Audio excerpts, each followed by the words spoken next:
Well, let's do this. Indeed. So, you make your way down the tunnel into that secondary gate that, sort of outlines the true start of the city-state of Thagladar. As you make your way through that gate, out in front of you, you see this massive open cavern lit by what looks to be probably hundreds, if not thousands, of open flames, most of which you can't even see. But there is just this bright orange glow to the entirety of the city. It seems to be cast by the number of forges and other metalworking facilities and mining facilities that speckle the both the city itself and then, of course, the mines and foundry down below. It's hard to make out from this vantage point, but the general layout of the city, Togar would know, is the gate that you've just proceeded through opens up to what's essentially a single large, flat kind of plateau within the cavern, upon which the city itself is built. And beyond that, toward the far wall that you can barely even make out from your vantage point, there is just this massive open quarry with a number of paths kind of just spiraling down the outside of it. Togar would know that these reach down for miles upon miles in different directions, all kind of branching out from the singular large pit that essentially sits at the edge of the city. But for now, it would seem that your destination is the family home of the Hammer Striker clan. Yes. And I'm kind of giving them the rundown of things as we're going by. This is... Wild Maya appears. Yeah, very large Maya appears. It won't let me drag it off it, so... You have now left your mark. So, if you put it down in the bottom corner, it's like Maya left a giant graffiti mark of herself. I need to make it see-through. I can start taking over cities. Mm-hmm. You just superimpose yourself over that statue in the back. Yeah. Oh, wait. I think I can do this. What are you trying to do? Give yourself all the status afflictions? No, I'm a ninja, see? I'm a ninja with explosives, and I can make health potions. And I believe in yin and yang, and my favorite color is yellow. And this has been Dating with Maya. That's long walks through the desert. Yep. Getting caught in the sandstorms. Yep. And for some reason, liking peanut coladas.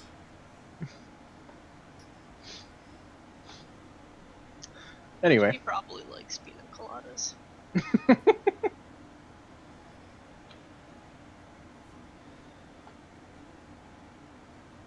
But yeah, so you make your way through the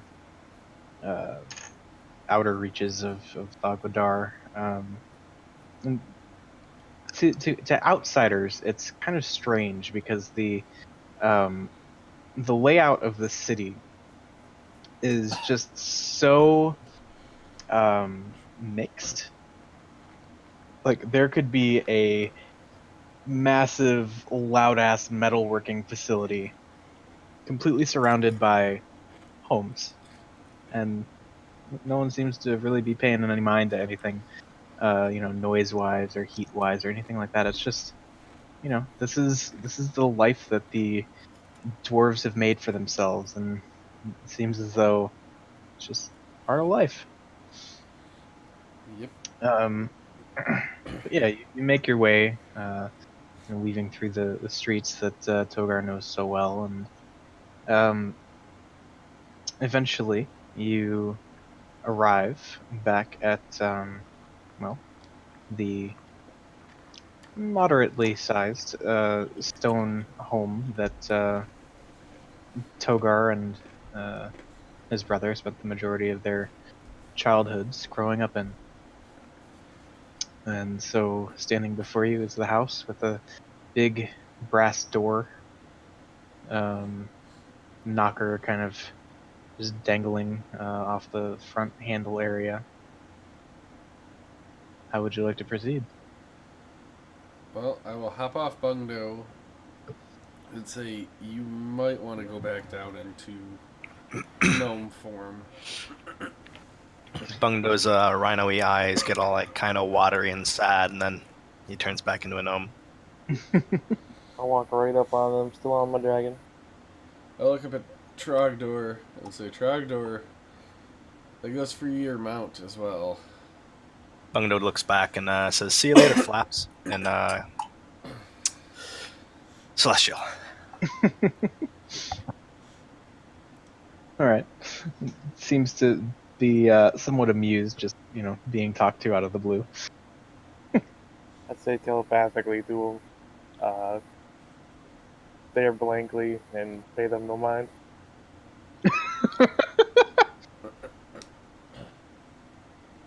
Okay.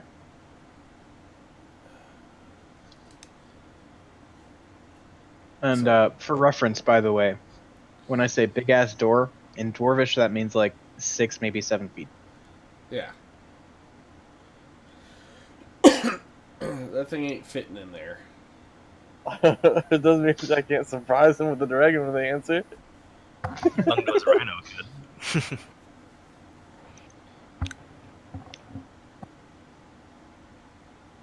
You gotta get rid of the dragon.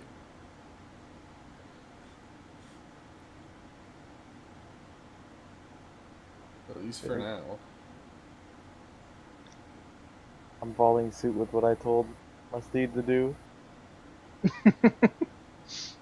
Trogdor just has this borderline vegetable look on his face.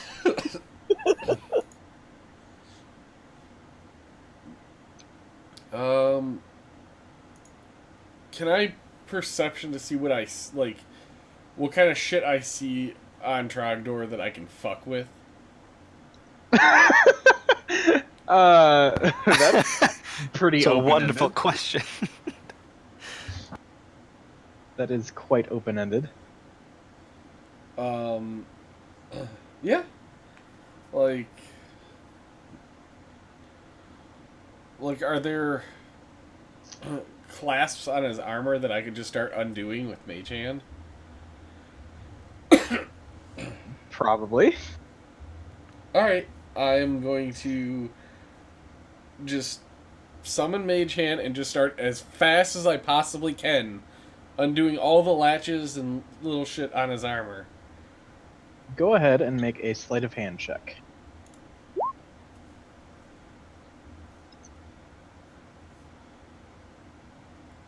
Okay. I would say I'll probably allow Trogdor to actually make a perception check for this, because he knows he's starting shit. Wait, I'm starting shit? Well, you're involved in shit. Oh, No matter who okay. started it, you're involved in it, and you probably recognize that, so go ahead. Oh, And this- yet, and yet, Trogdor does not notice the clasps of his armor being rapidly undone by the spectral hand. Does Bungdo see all this? Go ahead and make a perception check. Alright.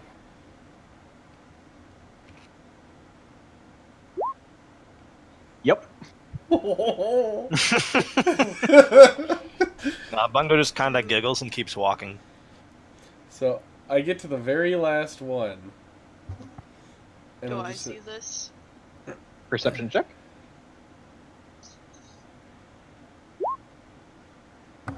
Yep. He's the only one that doesn't know. Well, I know my armor's falling off. Evidently not. Yeah, evidently not.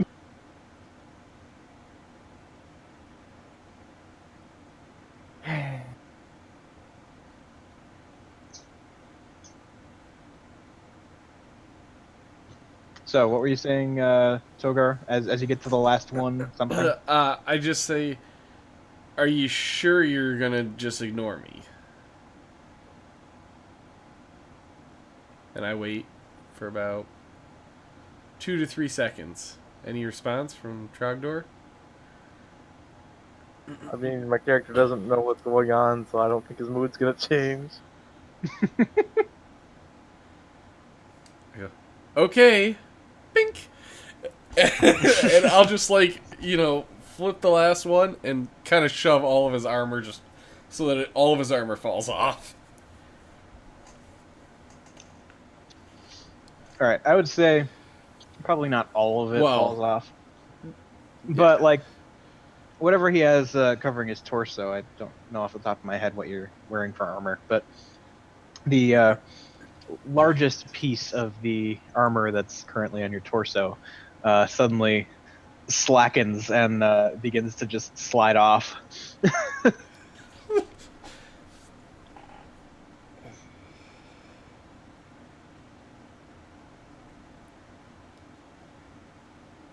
So Still no reaction. just nothing. Would I notice my armor falling off? Not necessarily how it happened, but that it Oh yeah, did. now that it's actually falling off, you notice. I guess I'll just try and quickly catch what I can and put it back together.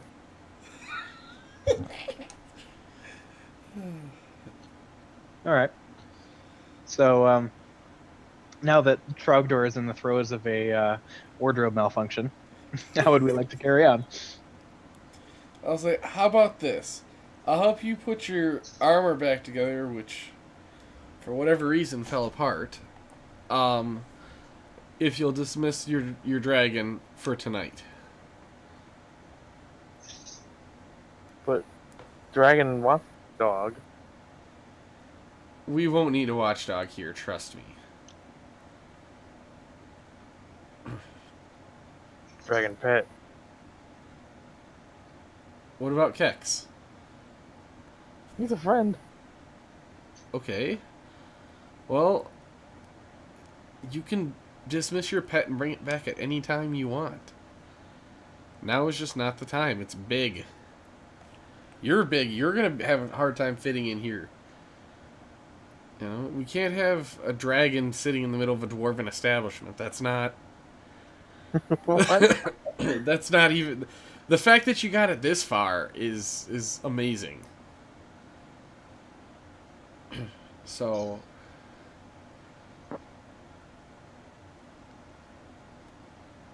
I would say just dismiss it for now, and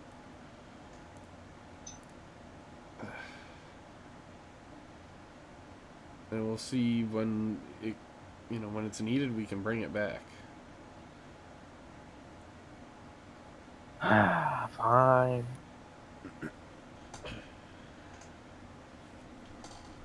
I'll just dismiss it. All right. And again, the dragon sort of gives a bow of acknowledgement and just dissipates into a silvery mist. Alright, I'll just say, well, I guess you guys are about to meet my parents, and I'll turn and grab the knocker and boom, boom, boom, just knock on the door.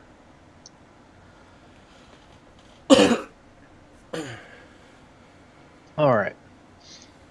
So Yeah, the metal on metal kind of rings out through the uh, nearby surroundings, and it's a bit of a wait. But eventually, you hear the locking mechanisms of the door begin to move and twist. And after probably 10 to 15 seconds of just unlocking, the door swings open just a bit, revealing the now somewhat old and weathered face of Togar's mother.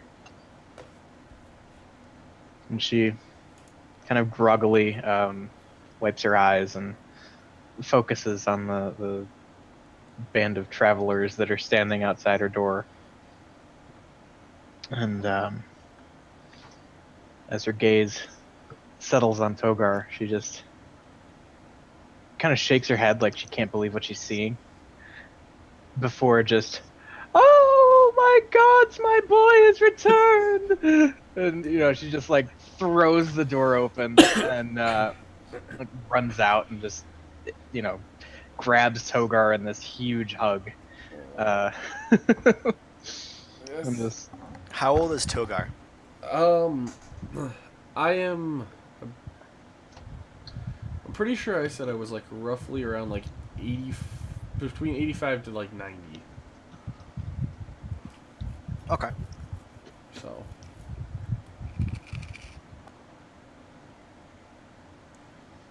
but yeah, so she runs out and big old bear hug, and she's like kissing you on the cheek and all that stuff. And she just kind of hangs on for a good 30 seconds or so before finally letting go and saying, "But how are you? I mean, it's great to see you. Where are my manners? Come inside. We'll talk." Okay.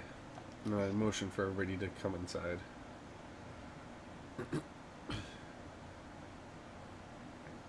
Assuming everybody goes in. Yep. Yeah. All right. So you all file in, and she closes the door and turns the many intricate-looking locks that secure it from the outside, and And she. I go ahead. nudge. I was just saying. I nudge Bungdo and say, and point at all the locks and say, "That's how I learned how to lockpick."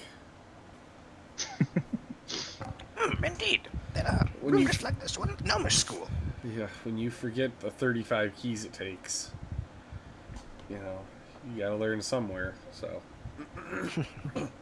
and then eventually I got to a point where, and we're just kind of whispering back and forth.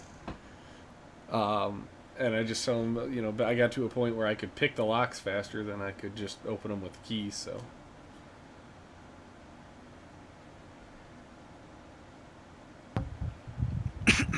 Well, if I have another lock, I'll bring it to you. Definitely. All right.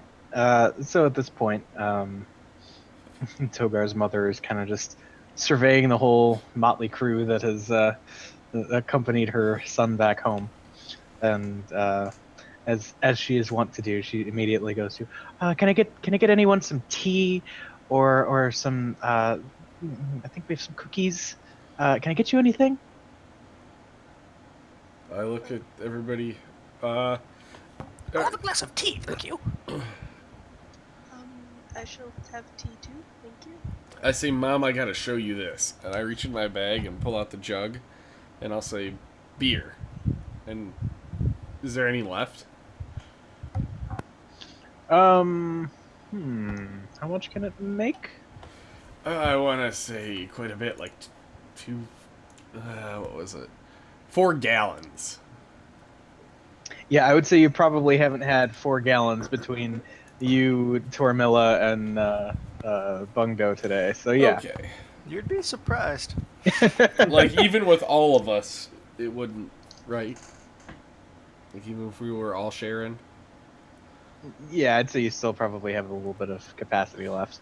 Okay, and well, and before I say beer, I'll kind of like hold it and show her it's empty, and then I'll tip it back upright and say beer, and then show her again. Her eyes kind of go wide, and she's like, "Oh my goodness, what is this?" That's not all it can do, but yeah, come let's go sit down where we can talk. All right, and she, immediately kind of bustles back to the kitchen to, grab some light snacks and, put on a kettle for tea. And she promptly comes back out with a tray of it's like some cookies and biscuits and other kind of snacks, and sets them on the. It's like a dining room table. A little bit undersized for some of the larger members of the party, perhaps, but there are a number of stools that you seem to be able to occupy just fine. It's worth noting that the ceiling in this room typically tops out around 7 foot. So yeah, so Trogdor's cutting it pretty close. Maybe just instinctively kind of crouching a little bit. Yeah. All right. And so as you're all situated, and any of you who would like to grab some snacks or whatever have done so.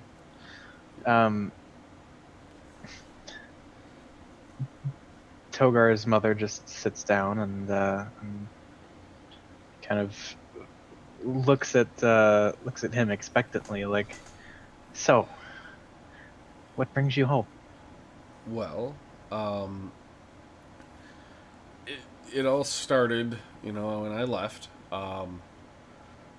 I wound up in Perrin, and actually in a bar, quite similar to, to what I usually like to frequent. And I overheard something, that I, kind of piqued my interest, and apparently it piqued most of these other people's interest as well. But we ended up saving Perrin, and I'll go into detail with that. Yep. Not too terribly much, but just a generalized story of it. And the fact that we've been all over the place so far, and basically some of our adventures, and just that we were led back here when we met up with Tormilla. All right, and how do you introduce that whole line of questioning or discussion? For what? Essentially, how do you bring up, hey, this person that everybody probably thinks is like dead or missing? Yeah, they're right here. So she was like, well, see, I wouldn't have known that, though. Like, that it was, I mean, I know she mentioned it, but it's like, it's Mom, like, who's she gonna tell? Okay. She may not even know who Tormilla is or was. I would say Tormilla, being the daughter of the general that essentially leads Thogladar, probably a pretty notable figure. Okay. I didn't realize that. I thought she was just, like, he was a priest, I thought. But she's the cleric, Yeah, right? to clarify, yes, she is a cleric of Moradin. Okay. And she is the daughter of Skodrick Snowhand, who is the general that leads Thogladar. Okay, gotcha. Right. Well then.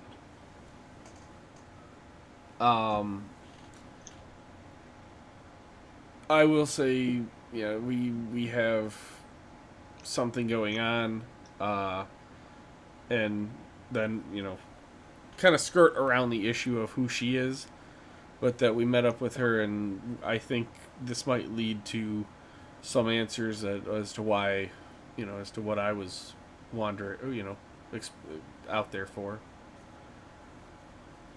Right. Okay. So, yeah, hearing the whole story, she just seems surprised that you're getting into so many adventures. She's like, you can see there's kind of this mixture of deep motherly concern, but also so proud, like, oh, my boy saved Perrin. Um, but as you kind of reach the end of your retelling of all the stuff that's happened so far, she just kind of smiles gently and says, well, I'm glad you finally found your way back home. So what's this about maybe finding some explanation to your issue?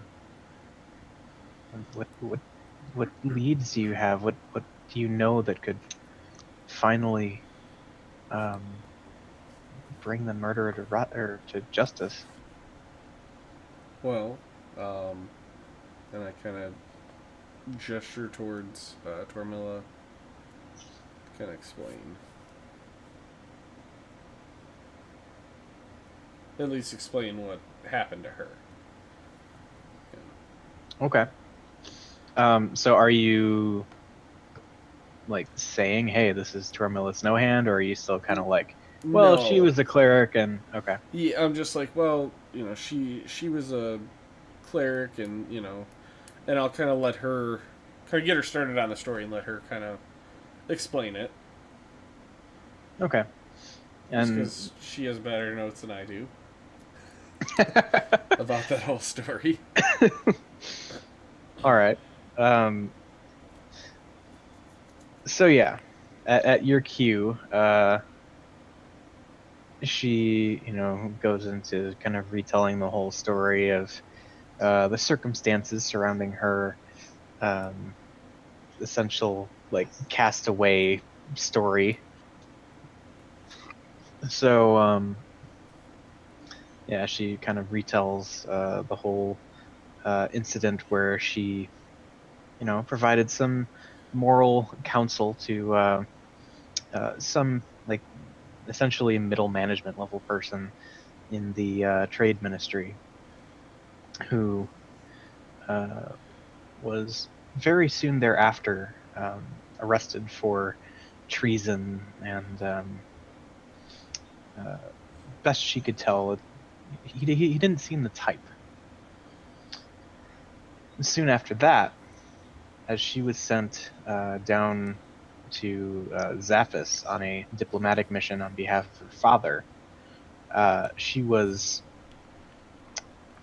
essentially just marooned, left at some deserted island in the middle of the ocean, presumably to spend the rest of her days just rotting away in the desert or in the ocean island sun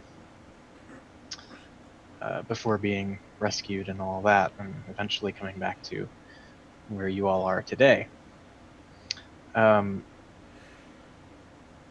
She essentially just says there's obviously some foul corruption going on here in Thog-Badar, and well, it seems a bit odd for the events that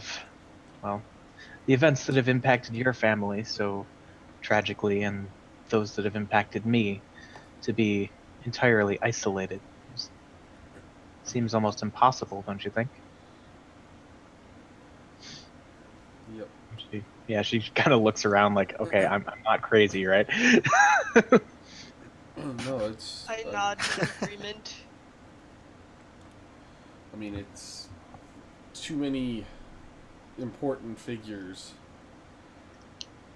in so small of a time frame.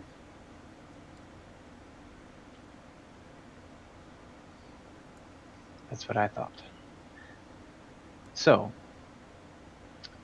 and at this point, she does just fully introduce herself to Togar's mother, who, for the sake of being able to stop referring to her as Togar's mother, she introduces herself to everyone as Kathla Hammerstriker.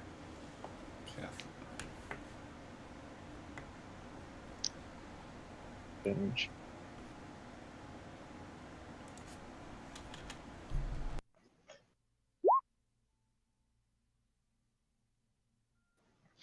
but yeah, and so Tormilla formally introduces herself to Kathla, and there's kind of this glint of recognition in her eye, and this, oh, that, oh, this is serious. Well, you're safe here. Just, yeah, understandably, just, well, we'll keep you safe. Don't worry about it. Speaking of which, And yeah. So. Oh, I was just say, where's father? Oh, he's asleep. I can go get him if you'd like. I'm sure he'd No, let love him to. Sleep.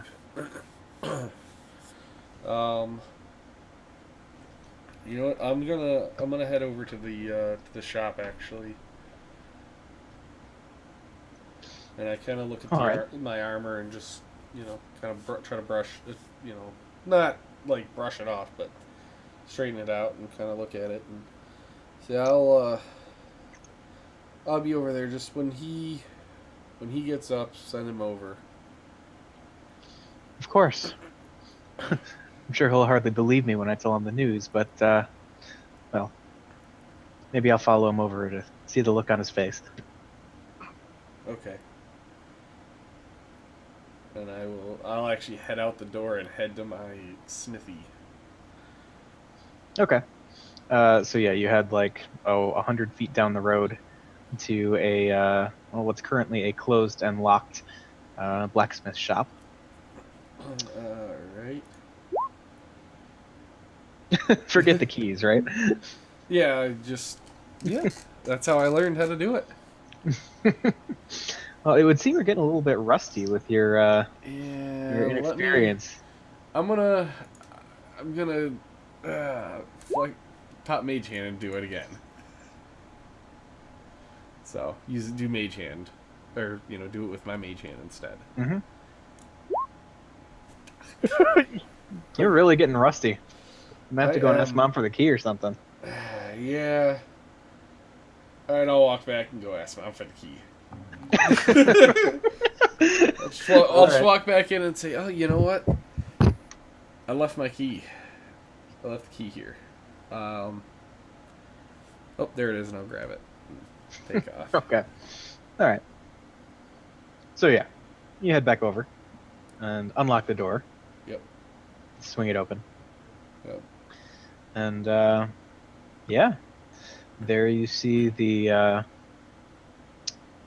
blacksmith shop that you made your money from, that you made your name from, where you spent several years as you kind of matured and made something of yourself as a grown dwarf, so to speak.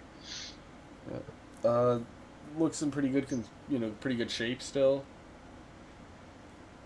Yeah, looking around, it doesn't seem as though anything has been damaged beyond, typical wear and tear.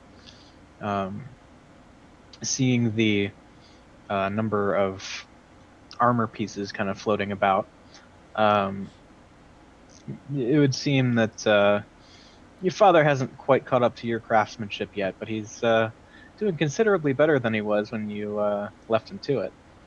All right. Is he still using the Togarite, right? a base. Like I can kind of tell that it's not like just your average iron armor. Yeah, I mean there are obviously, you know, things that are built to suit and built to Yeah. order and all that.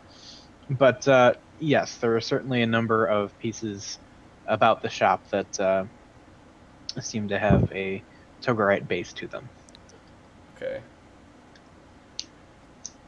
Well, as soon as I get in, I'm going to take my armor off and put it on like a stand, and immediately get to work just fixing it.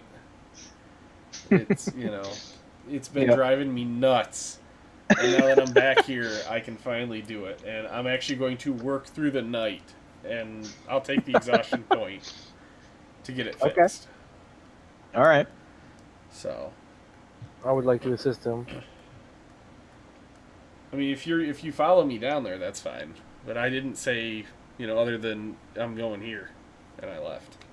I'm interested, so I'll follow you down. Okay. Well, you all follow me down. I guess I'll still go through with that. I'll, just walk in, inspect things, take my armor off, put it on the stand, and start working on trying to fix it. Okay. So, yeah, you bust your ass all through the night with Trogdor's help and Maya, well, watching for part of it. What would Maya like to do? I can help too. Okay. Actually, could yep. I tie is it gonna take the whole time to do that, or can I do that and one other thing?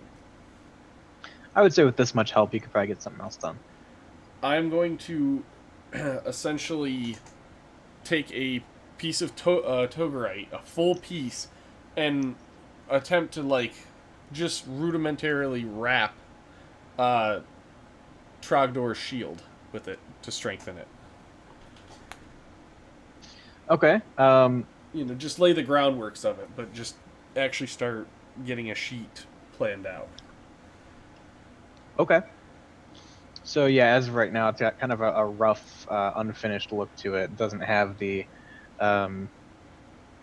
elegant emblem of the platinum dragon etched into it yet or anything. It's just kind of a plain-faced shield at this point. But yeah, you do manage to affix the metal to it.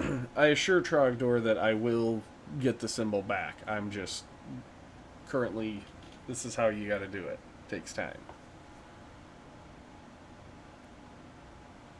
I'll say, I know, I've had some minor experience in the past. Okay. So, but, yes, so I'm starting the groundworks for the second phase of my shield that I'm making for him.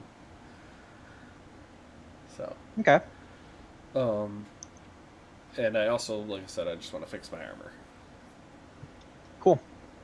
How many hours of smithing training would this require us? I mean, if you were to, let's call it 8. Okay. You're gonna bust your ass, get your money's worth, right? Yep.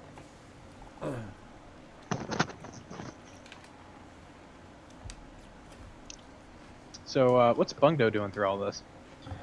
He's eating fish and just kind of watching. All right. Oh, you came with us? Yep. He's managing. In other words, Supervising, if you will. He came, sat down in a chair, and literally fell asleep and took a long rest. I mean, if he'd like to benefit from a long rest, I'd say he could. Fuck it, yeah. I slept the whole time. There you While I go. was managing. He was properly managing. Can I add time to my learning blacksmithing? Yeah, that's actually, I think, what Brown was referring to just a minute ago. Yeah, you can go ahead and add a full 8 hours to that. Ow. So, I am, 0.1% away from learning all of blacksmithing? 1% away, 1% towards. I was gonna say, I don't think you've done that much smithing. 0.1%. How many hours does it No. take? 1,000? 1%? 1%. 2,000? I have 20. It's different for everybody. Like I think I altered Trogdor's needs because he had experience with Zerthal. So Yeah, with all the hours I've done with the party, I'm at 220. okay. But yes. And I would assume sometime in there my dad comes.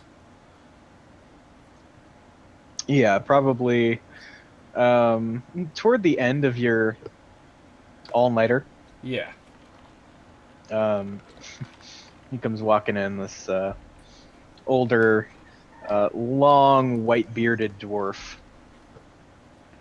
Kind of comes hobbling in with a big, like, massive set of goggles strapped over his face.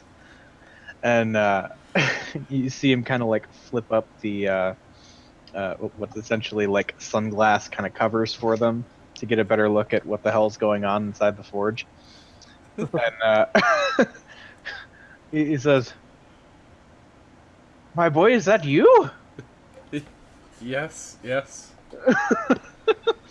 He comes And like I just kind kind of of waddling drop over. the tools and walk over. Yeah, he's still, his walk is pretty stiff from all the time he spent working down in the mines and stuff. But he's he kind of hobbles his way over to you and gives you a big old hug. Yep. I return the hug. Mm-hmm. Kind of like ruffles your hair a little bit. Um, I'll say, yeah. I have to go to the bathroom. I'll be back. okay. Okay. Um, should we wait or should we just keep going? We can wait, or we can keep going. I guess it doesn't matter. Yeah, we can keep going. I mean, it's nothing groundbreaking, I don't think. No, I just say, yeah, these are these are my friends, and introduce all of them. Alright. So, and I just say they're helping me with this, with the issues that you know why I left, and they're helping me try to see if I can solve that, and it appears to have led back here. So, and I kind of glance around. I said, we'll have to talk about it later, but in more depth. But I'm exhausted. I had to I had to get something done on that armor. He kind of chuckles a bit and says, "You really haven't changed a bit, have you?" No, not a bit. If anything, I'm a bit stronger, a little bit more dexterous, but other than that, no. Oh, and I can do this. And I snap my fingers and conjure Mage Hand. His eyes kind of go wide, and I will I will grab a hammer, using Mage Hand, grab a hammer off the ground and toss it to myself. And then kind of toss it behind my back and catch it with my Mage Hand. And then just kind of stand there and look at my dad, just be like, yeah. he certainly looks impressed. And then I'll just bring the hammer down and give it to myself, and dismiss Mage Hand, and say, Okay. yeah, I've picked up a few tricks. Good. I'm sure that's helped you through whatever journey you've been over thus far. But yes, you should go on. Go back to the house. Get some rest. You look terrible. You look great, Yeah. but you look terrible. Well, I feel it. We've ridden hard. We've ridden from Helmfirth all the way over here, right? Yes. Yeah. Okay. Yeah, we rode pretty much nonstop most of the way. So, a lot of on the road travel. All right. Well, get back to the house. Yep. Let your armor settle. Get some rest. Okay, I'll go do that. And I go Okay. and do that. All right. Yeah. So what's everybody else doing? I guess I'm going back to the house too. Yep. Is it like time to rest? Exhausted. Yeah. Well, I'm gonna go back to the house and ask his mother if she will kindly lend us some room to sleep or point us towards an inn. Yeah, and she, immediately like starts grabbing fresh linens and everything, getting everything organized just so. Togar, in your old room, there are still a pair of beds, one kind of on each side, and then kind of in the front, like living area of the house, there are a number of, well, dwarf-sized like sofas and lounges and things like that. So, it might be a little cramped for some of the taller folks, but there are certainly, places that you can utilize for your rest. Kathla's definitely not going to let you go and stay at an inn when her boy has returned home after several months of being away. Yeah.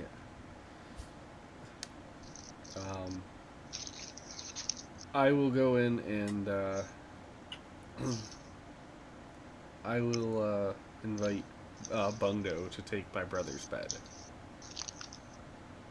I'm like extremely honored, and I do. Okay.